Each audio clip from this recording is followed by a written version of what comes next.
Des pots de fleurs renversés et des plaques commémoratives déplacées, voire brisées. Tels sont les dégâts découverts en début de semaine par les habitants de Continvoire.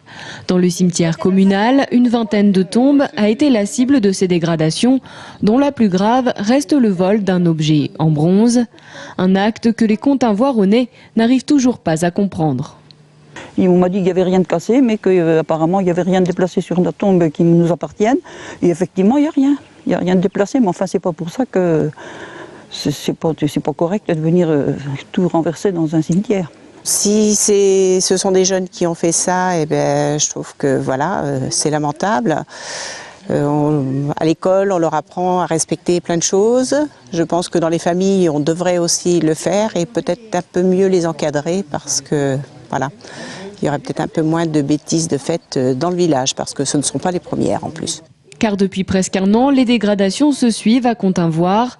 Par exemple, fin 2009, l'école et le centre d'accueil périscolaire étaient fracturés et les outils informatiques aspergés de détergents. Des actes restés sans coupable. Élus et habitants se sentent donc totalement désemparés. On ne peut plus le supporter. On ne peut pas faire grand-chose, mais quand même pas mettre en place une milice, quelque chose comme ça, c'est pas notre genre. Hein, on n'aime pas ça, mais bon, faut que les gens rentrent dans le droit chemin parce que ça va.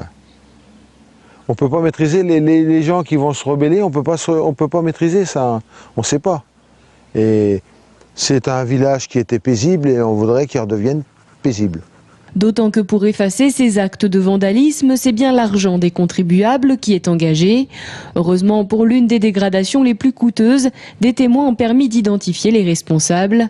En février, 2 des 3 tables fraîchement installées au bord du plan d'eau avaient été cassées. La municipalité attend donc avec impatience le jugement et le remboursement de ces biens publics. Concernant le cimetière, plusieurs plaintes ont déjà été déposées.